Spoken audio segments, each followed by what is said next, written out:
Good morning, all. Welcome to the February meetup. We are here with my fellow conspirators, Anil Malwani and Jeff Dix. Hello, everyone. I am Luis Alvarez, President and CEO of the Alvarez Technology Group, and we are very glad to be here again with you this month. And today we're going to be talking about AI, some really interesting developments. As always, feel free to ask questions. There's a Q&A button that's available. We will be monitoring it and answer your questions in real life if we can. If we don't get to your question by the end of the session today at 10:30, we will answer those by email or reach out to you otherwise. But let's get started. Gentlemen, 2 years ago, actually a little bit over 2 years ago, this thing called ChatGPT popped up. Wow. And I think it made a little bit of a splash. People were really attracted to it. In fact, it was the fastest adopted technology ever in terms of the number of people that started using it. When did you guys start using ChatGPT?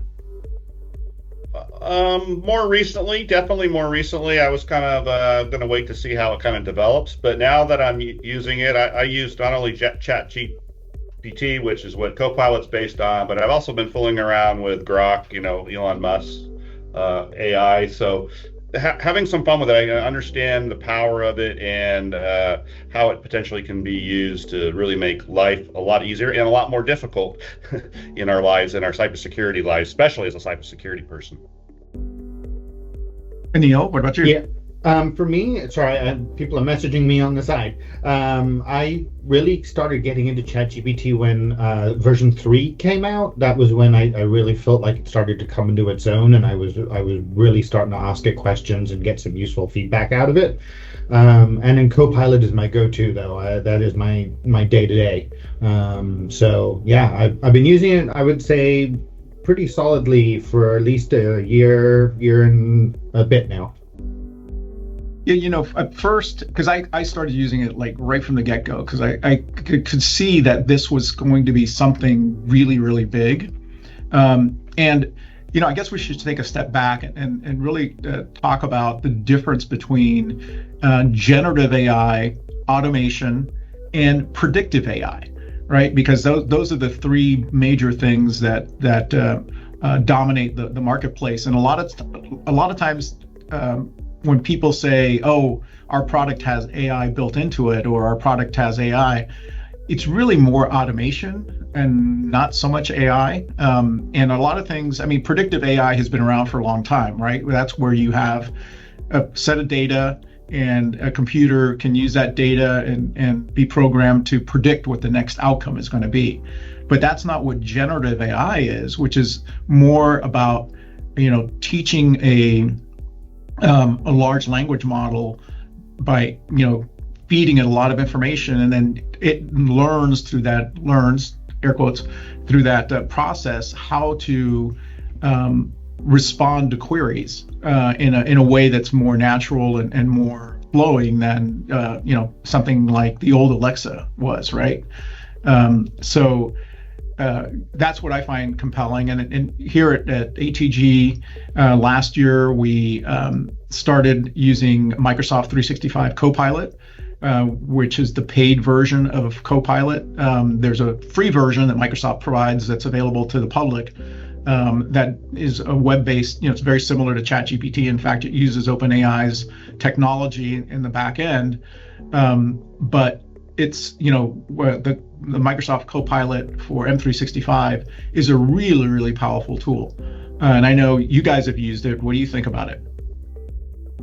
Yeah, it's awesome. It makes life easier. It's like your personal assistant, right? So if you need to craft something, a document or do some research, it really speeds that up and really makes it much quicker to do those kinds of tasks. For me, I absolutely adore the summarizer functionality of AI and Copilot. Sometimes you got like those massive long emails that have 15 different, responses in them. you're like, do I really need to read this whole thing to find out what actually pertains to me? And I use the Copilot summarizer, and it lets me know what my action items are out of this massive long email. Or if you've been out of the office for a couple of days, like when the crud was going around and we all got sick for a little bit and had to take some time to recharge. And then you come back and you're like, well, what have I missed in the last few days? And it goes and gathers your, the information that it can out of your email, out of your SharePoint, OneDrive, and anything else you give it access to, and says, here are the key things that pertain to you over the last 48 hours. And that kind of stuff is just amazing to me. It saves me so much time. I'm gonna start using that more. Because that would come in handy. I haven't used it that way, but that sounds like a really good use of it. And I'm gonna click on that summarizer button now. Yeah, I want to share some information with our listeners or our viewers here. I'm going to pull up.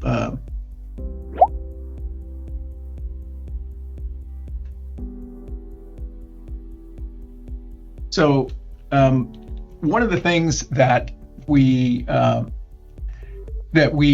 always talk about is the hype cycle, right? Which is like any technology, really.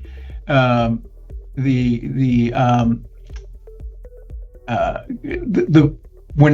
something new comes out, everybody gets super excited. It's like, all right, this is going to be great. We're going to, it's going to change the world.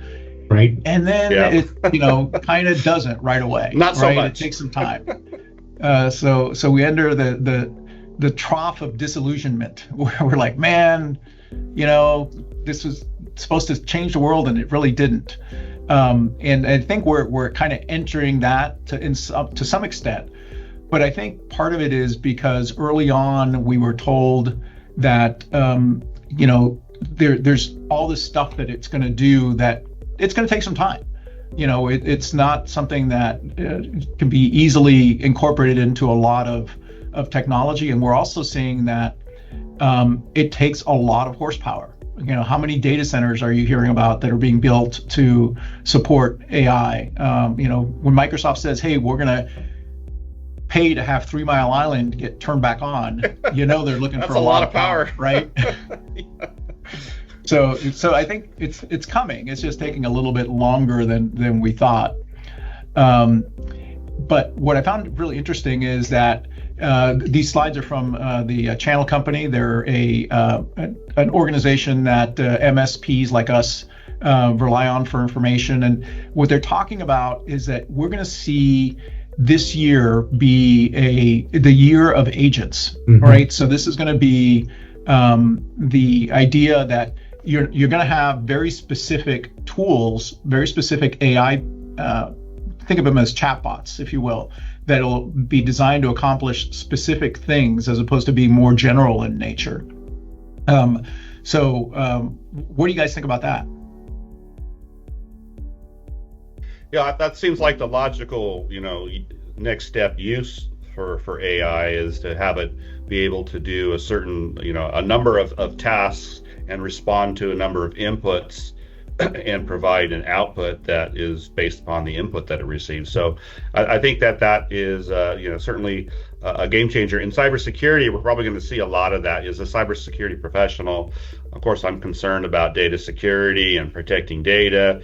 And the threat actors are definitely going to be using AI technology to automate their attacks on networks. And then there's going to be the other side where there's going to be defenses built on AI, which will be looking for inputs and be able to automatically respond to a possible threat and potentially mitigate that threat. So I think that's definitely kind of where things are going.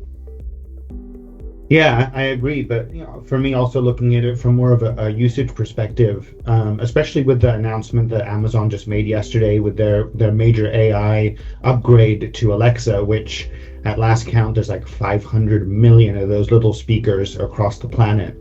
That's where I think it's really going to start to come into its own, because then you're going to start having this AI that can work with you. Like, you're walking into a room and it can automatically set the temperature to the temperature you want and the lighting and the way that you like it, and know when nobody's at home and automatically arm your alarm system and things along those lines that are going to become a little bit more, there'll be less directly interactive and more the AI knowing what it needs to do to support you, the user, based on a lot of different variables and different inputs that it's receiving.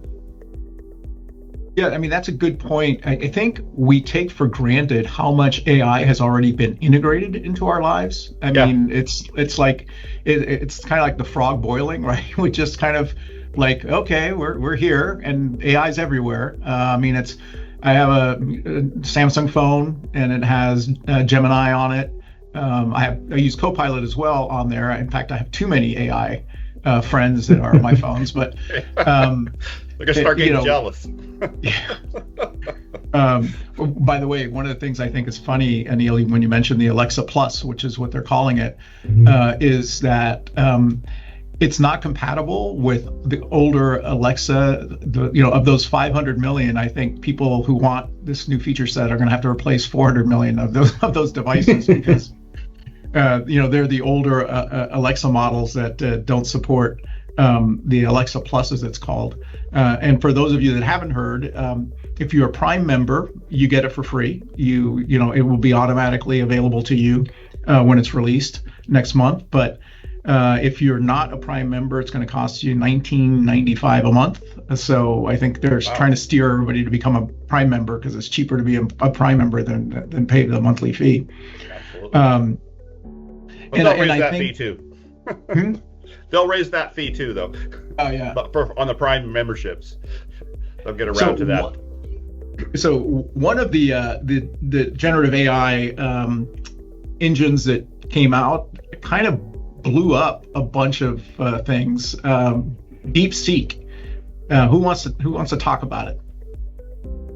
Anil, why don't you take the lead on DeepSeek? Sure, I'll take the lead, and I'm wanting to hear Jeff's cybersecurity take on it because obviously, this is that AI that came out of China, and it was developed very quickly, released very quickly, and was amazing in the capabilities that it had from the get-go. It pretty much combined a lot of what people liked about, like you were saying, you've got a bunch of different AI friends that live on your phone. And I think that's part of the adoption problem is a lot of people don't really know which one that they want to dive into. ChatGPT, Copilot, Gemini, Alexa Plus, whatever it might be. So DeepSeek kind of took the best of all of them and combined it into one. And the adoption was very, very fast with DeepSeek, I think, for that reason. Plus, I think it was less restrictive too, perhaps because it wasn't developed in the United States, which I'm sure our chief security officer's got some concerns about. Oh no, it's fine. Everything's fine. But yeah, I think that's what made DeepSeek so popular and made it adopted so fast was its ability to do a lot of things really well. Yeah, and it was a surprise. It was kind of a surprise release. Nobody was really expecting it, and it does perform pretty well. I haven't used it myself because we also have to keep in mind that those engines are running in China, and they're going to be collecting data on you as you put in your prompts and your queries into the system. What it did do is light a fire under our AI industry. Now everybody's going, oh my God, China is a lot further along than we thought.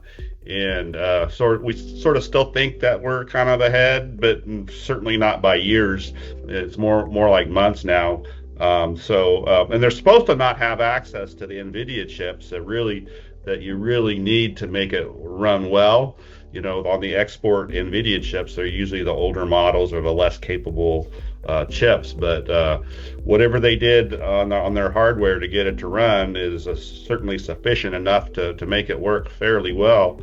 And certainly we're head-to-head competitors with China. Hopefully we're still a little bit ahead, but people should keep that in mind if you're using DeepSeek, that they're going to be collecting all your data. Anything you put into it, it's going to be captured. So use it sparingly and don't put anything super private in there in your prompts for DeepSeek. Well, we have I'm going to stop presenting here. We have the new ChatGPT 5 that's going to be out later this year, toward the end of the year, and they're going to release the 4.5 here in the next few months.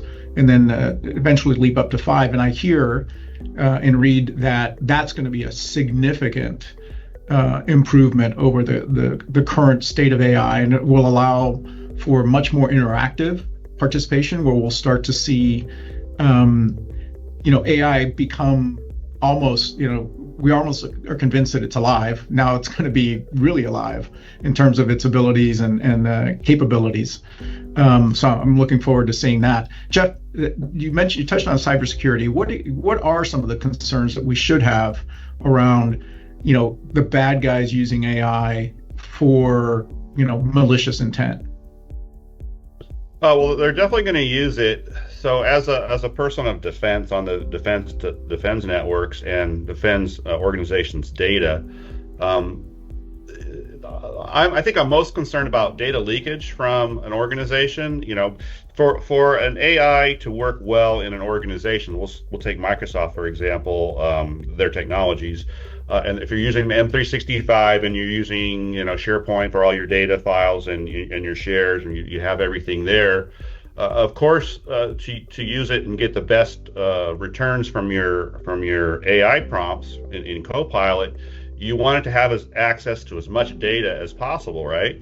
But you really don't want it to have access to the CEO's salaries or personal information about the employees and HR. So the challenge is, well, how do we separate that information from the rest of the information that we want the Copilot to access and evaluate and get return data that we want? And I'm finding right now for smaller businesses, with the entry-level Microsoft licensing, there's not a lot available other than carving out one little area and putting all your confidential files in that one, file and directory structure, and leaving everything open to AI. I think that's probably the biggest challenge. Larger organizations, there's more security services available to automatically protect the data and make sure the data is not going off-site and going these places where you don't want it to go. And that's sort of what I've been struggling with and trying to research and figure out the best approach to still making sure that a organization's data is secure and doesn't go flying out through the firewall. On the other hand, I think that there's a lot of really good things that AI will do for cybersecurity. It's basically going to be our AI fighting their, the bad guys' AI. Yeah. And we're going to be stuck in the middle, just watching it happen. But there's other areas where AI can be productive, and in fact, we've been testing it ourselves internally as a tool to help us do a better job of delivering services to our clients. Last year, we actually, about 2 years ago, we got a product, invested in a product called the Crush Bank, that was intended to do help our technicians and engineers do a better job of responding to service requests by identifying kind of root cause type stuff.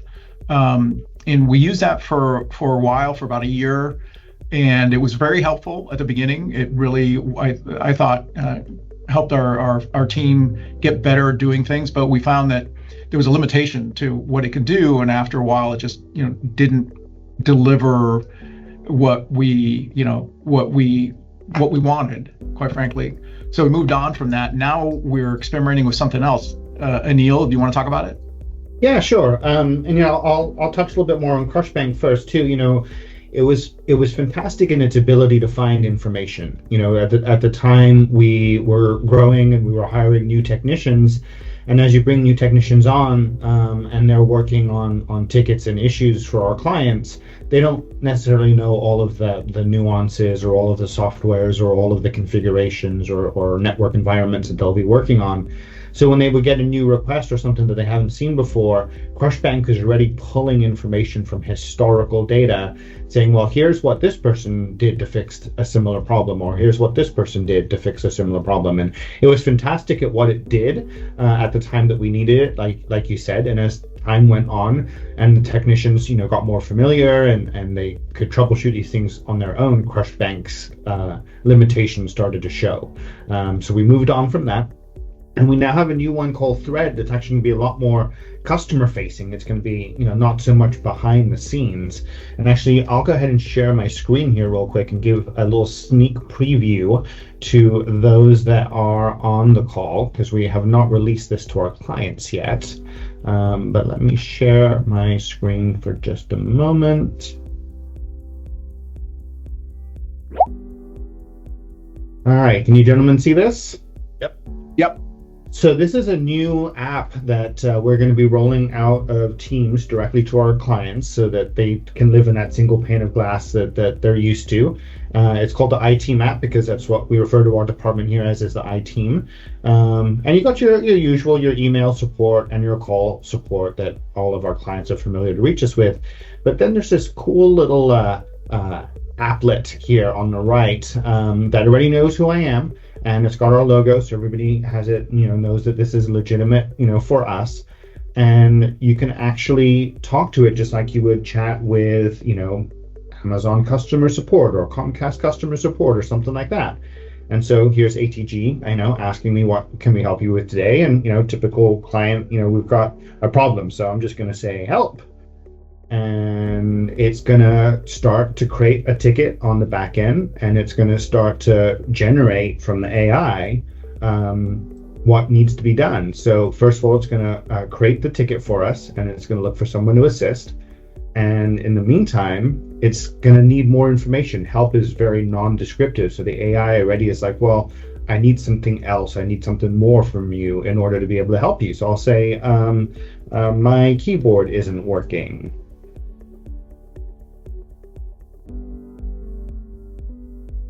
And again, it'll add this into the ticket. It's tracking this in real time on the back end. And then it's going to ask me for a couple bits of information again. What kind of keyboard are you using? Is it USB? Is it Bluetooth? Or is it built into your laptop? I'm going to go ahead and say that it's USB, because that's actually what I'm using right now.